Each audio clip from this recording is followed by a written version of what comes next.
E aí galera, beleza? Aqui é o professor Douglas e hoje nós vamos falar sobre algumas propriedades periódicas que a tabela possui. Algumas propriedades físicas e químicas dos elementos variam periodicamente com o aumento de seus números atômicos. Essa periodicidade decorre da repetição de estruturas eletrônicas dos elementos de período em período. Tais propriedades são chamadas de propriedades periódicas e atingem os valores máximos e mínimos em cada um dos períodos e famílias da tabela periódica. Entretanto, determinadas propriedades só aumentam ou diminuem seus valores com o número atômico. Estas são chamadas propriedades aperiódicas. Então, basicamente, o que ele está querendo dizer aqui é o seguinte, que existem propriedades que elas só crescem ou elas só diminuem. Aqui eu tenho um exemplo de uma propriedade aperiódica, que no caso seria a massa atômica.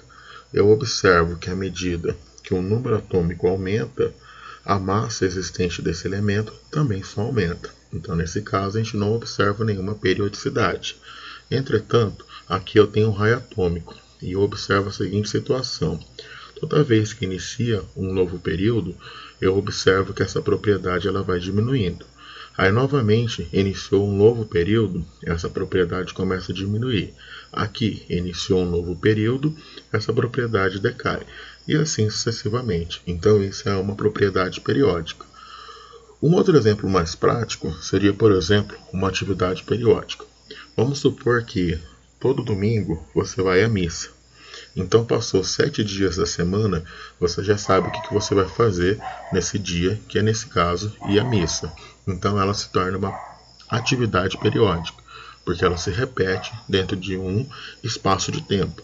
Aqui dentro da tabela periódica, essa propriedade ela vai se repetir à medida que nós passamos pelos períodos da nossa tabela. Bom, então como a gente já falou inicialmente, a primeira propriedade que nós vamos estudar, e a mais importante, ela é o raio atômico. Então a definição que nós temos para ela é que ela será a metade da distância mínima interatômica.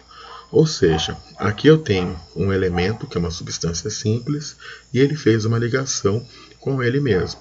Então eu vou determinar a distância entre os núcleos dessas duas unidades, ela vai me fornecer o diâmetro. Então se eu quero determinar qual é o raio, eu pego essa distância e divido por 2. Então dessa forma eu determino qual é o raio atômico dessa substância. Bom, então nós podemos analisar o raio atômico em cima de duas referências. Nós podemos analisar em cima da coluna, que é o que nós chamamos de família, ou então em cima do período, que são as linhas. Se a gente for analisar em cima da família, vou observar a seguinte situação. Aqui eu peguei como exemplo o primeiro grupo.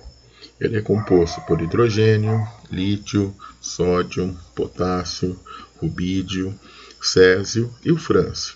O que acontece? O hidrogênio está na primeira linha, portanto, ele está no primeiro período. Ou seja, ele vai ter uma camada.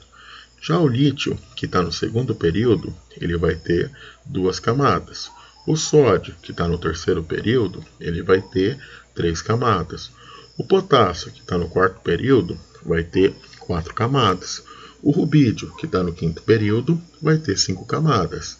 O césio, que está no sexto período, terá 6 camadas, enquanto que o frâncio está no sétimo período, ele vai ter 7 camadas. Então, à medida que eu vou descendo dentro da família, eu observo que o meu raio atômico vai se tornando maior. Então, é dessa forma que eu analiso o elemento em cima da coluna. Agora, se eu for adotar como referência o período, eu vou observar que essa propriedade ela vai ser um pouquinho diferente. Então, por exemplo, eu vou pegar aqui os elementos do segundo período.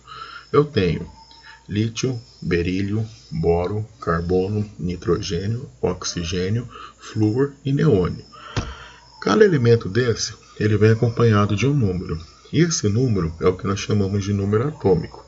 Ele serve para que a gente identifique quantas partículas positivas esse elemento tem, que é o que nós chamamos de prótons, e quantos elétrons essa unidade possui, levando em consideração que nós estamos falando de uma partícula neutra.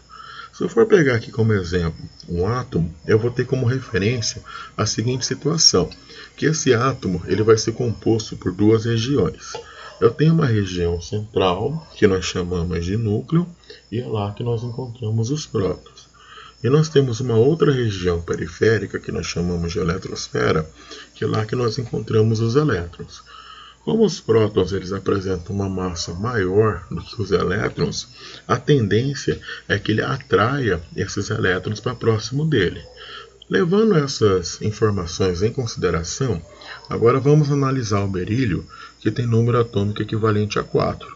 Então ele tem 4 cargas positivas e 4 cargas negativas. Se eu for fazer a representação desse elemento, eu vou observar que esse núcleo vai ter um pouco mais vai atrair esses elétrons com um pouco mais de intensidade, justamente porque aumentou a quantidade de carga positiva e, consequentemente, a quantidade de carga negativa. Então, eu vou observar que esse raio ele vai se tornar menor. Se eu for pegar o boro, que tem número atômico 5, ele vai apresentar 5 prótons e 5 elétrons. Então, a consequência é que esse raio ele torne-se um pouco menor. Se eu for pegar o carbono, que tem número atômico 6, ou seja, 6 prótons e 6 elétrons, essa atração vai ser um pouquinho mais forte. Então, esse raio vai ser um pouquinho menor. O nitrogênio, que tem número atômico 7, 7 prótons e 7 elétrons. Essa atração vai ser um pouco mais intensa. Então, vou observar que o raio vai ser um pouquinho menor. O oxigênio, número atômico 8, 8 prótons e 8 elétrons. Essa atração vai ser um pouco mais intensa, então esse raio vai ser menor. O flúor, número atômico 9, 9 prótons e 9 elétrons. Então isso quer dizer que a atração que o núcleo vai exercer com a eletrosfera vai ser um pouco mais intensa. E aí, por fim, eu tenho o neônio, que é o elemento caracterizado como um gás nobre, que tem 10 prótons e 10 elétrons. Ele vai apresentar uma intensidade muito mais forte do que os outros elementos. Então, a característica é que esse raio torne-se menor. Então, eu posso concluir que o raio ele vai crescer da direita para a esquerda. Então, levando em consideração essas duas observações, eu posso tratar a minha tabela periódica da seguinte forma. O raio ele vai crescer da direita para a esquerda e de cima para baixo. Então é dessa forma que eu vou analisar os elementos quando eu vou buscar essa propriedade como análise. Bom, uma outra forma que eu posso analisar o raio desses elementos é em cima dos íons. Para quem não se recorda, o íon é uma unidade que sofreu uma manutenção na sua carga eletrônica, podendo gerar dois tipos de substância, que são os cátions e são os ânions. Bom, os cátions, eles são aqueles elementos que perderam uma certa quantidade de elétrons. O elemento que eu vou trazer aqui é o átomo de sódio. O átomo de sódio, ele tem número atômico equivalente a 11. E se eu for fazer a distribuição por camadas desse elemento, eu vou observar que na camada número K, que é a primeira camada, possui 2, na camada L possui 8 e na camada M possui apenas 1. Então, quando esse elemento ele perde um elétron, ele acaba consequentemente perdendo uma camada, então ele torna-se menor. Agora, por exemplo, se eu tenho um ânion, esse ânion ele vai representar um elemento que recebeu um elétron.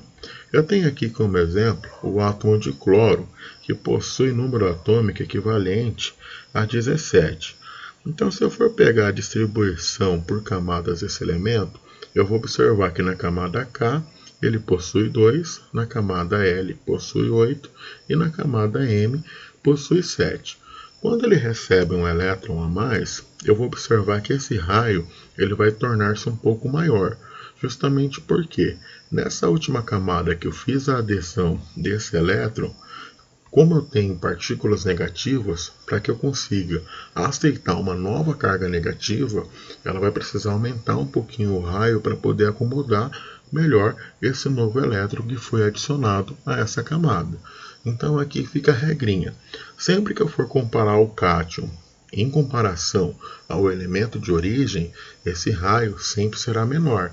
Da mesma forma, se eu for comparar o raio de um ânion em comparação ao átomo que gerou esse ânion, ele sempre será maior. Bom, E aí o que pode acontecer? Tem algumas questões que gostam de usar espécies eletrônicas para que a gente faça comparação entre elas.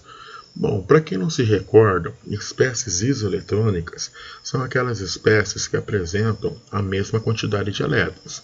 Então, por exemplo, aqui eu tenho um oxigênio, só que a carga dele é -2. Então, isso indica que ele recebeu 2 elétrons.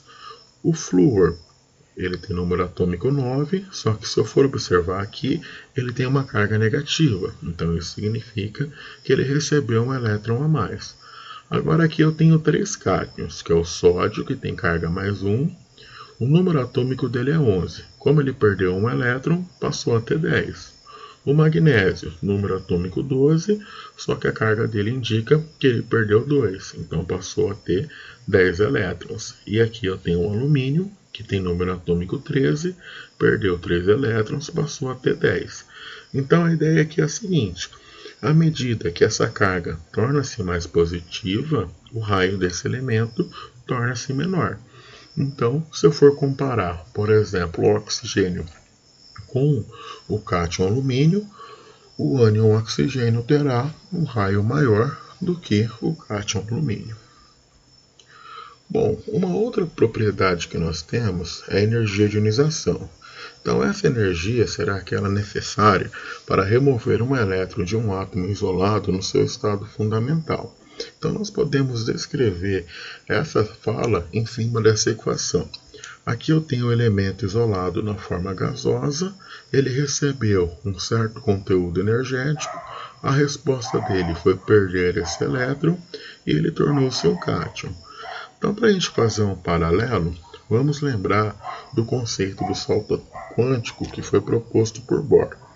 Então, aqui eu tenho o átomo, vamos supor que ele esteja nessa camada, ele recebeu um certo conteúdo energético que foi suficiente para que ele fosse para a segunda camada.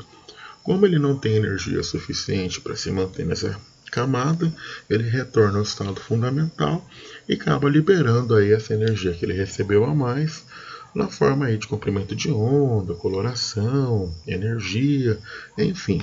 Agora vamos supor nessa primeira situação, se eu tenho inserido uma quantidade de energia que seja suficiente para que ele vá muito longe do núcleo desse átomo e não consiga retornar mais.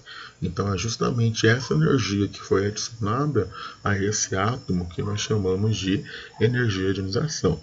Ou seja, é a energia que nós aplicamos a um átomo que teve a ação de torná-lo um íon.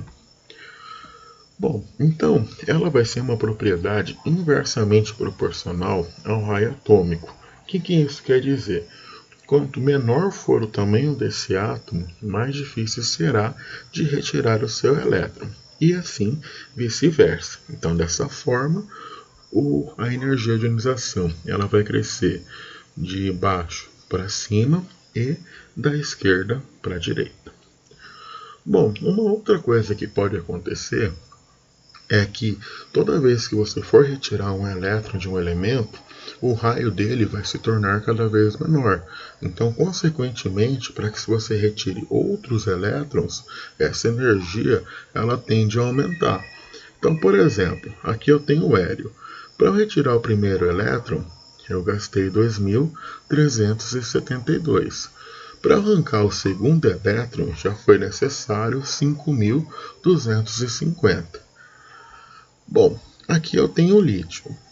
Ele tem uma energia de 520 para retirar o primeiro elétron, só que para eu retirar o segundo elétron, eu tenho um conteúdo energético equivalente a 7.297 kJ. Da mesma forma, para eu retirar o terceiro elétron, esse conteúdo energético é equivalente a 11.810 kJ. Então, geralmente, essas tabelas elas nos fornecem uma informação bem interessante. Porque, se eu for observar a retirada do primeiro para o segundo, há um aumento muito grande nesse conteúdo energético.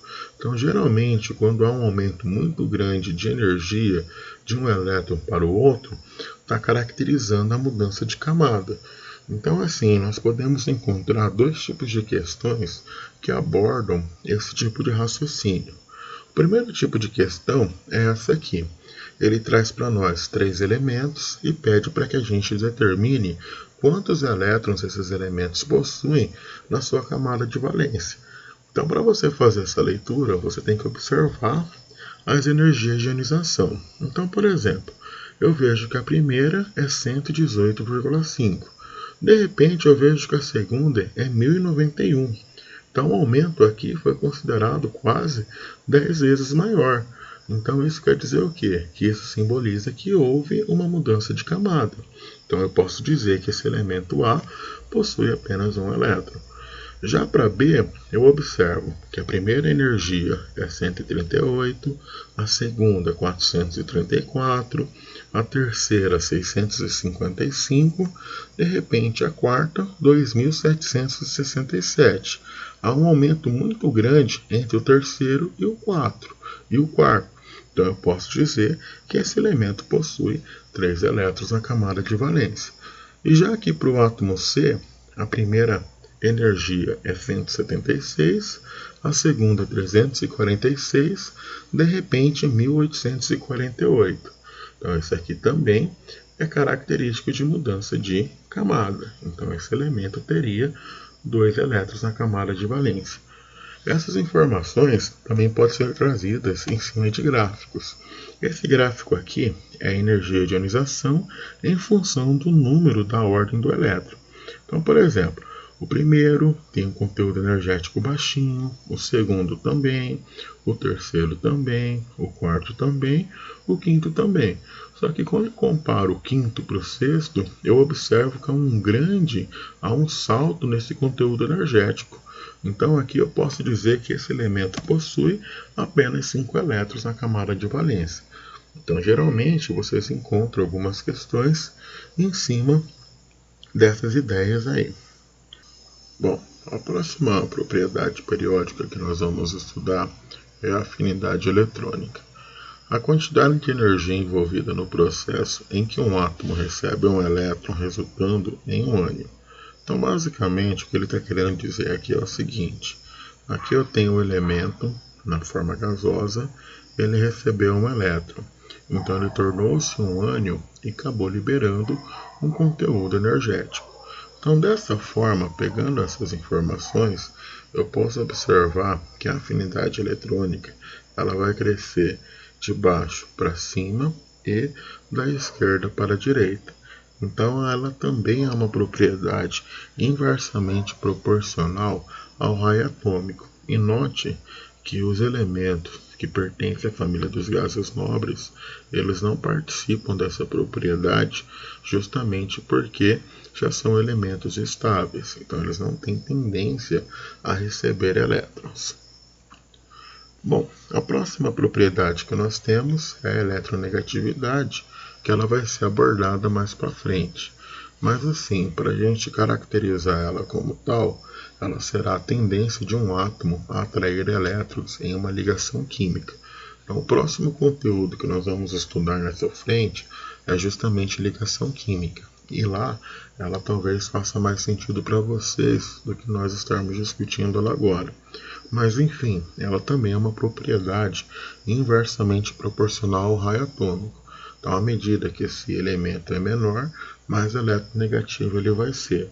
Então, se eu for levar isso em consideração, se eu for analisar o período, ela cresce da esquerda para a direita, e se eu for analisar a família, de baixo para cima. A eletropositividade, ela é uma propriedade oposta à eletronegatividade. Então aqui vai ser a tendência que um átomo tem de doar elétrons em uma ligação química. Então ela é uma propriedade diretamente proporcional ao raio atômico. Vai crescer de cima para baixo e da direita para a esquerda. E novamente nós observamos que os gases nobres não fazem parte dessa propriedade, justamente porque eles possuem 8 elétrons na camada de valência e já são elementos estáveis. Bom, a próxima propriedade periódica que nós temos é a densidade, é a razão entre a massa e o volume do átomo. Então nós vamos observar que a densidade ela vai crescer de cima para baixo e ela vai em cima do meio da tabela periódica. O elemento mais denso aí que nós temos é considerado o ósmio. O volume, então, ele vai ser o volume ocupado por um mol do elemento no estado sólido. Então, vai ser o mesmo esquema, de cima para baixo, só que nesse caso ele tende a ir para as laterais da tabela periódica, como vocês podem observar no esquema das setinhas aí. Aí nós temos temperatura de fusão e temperatura de ebulição, que nós já estudamos, que no caso da fusão ela caracteriza a passagem da matéria do estado sólido para o estado líquido, enquanto que a temperatura de ebulição caracteriza a passagem da matéria líquida para a forma gasosa. Então nós observamos que os elementos do grupo 1 e do grupo 2, essa propriedade ela cresce de baixo para cima, dessa região para a parte central, e quando nós analisamos os outros elementos representativos, observamos que a característica é que ela vai de cima para baixo e indo em direção à região central da tabela, como mostra aí o esquema dessas setas. E aí, por fim, nós temos a reatividade, que é a tendência que o elemento tende de reagir. Então, nós observamos que no lado dos ametais, quanto menor for esse elemento, maior será a sua tendência em reagir, enquanto que, se ele for metal, quanto maior for o seu raio, maior será a sua tendência em reagir. E novamente observamos que dentro dessa propriedade periódica, os gases nobres não fazem parte. Então essas são todas as propriedades periódicas que a nossa tabela mostra para a gente. Entre essas propriedades que nós vimos, as 4 primeiras são as mais importantes, que é o raio atômico, energia de ionização, afinidade eletrônica e a eletronegatividade. Então, gente, essa é a aula de hoje.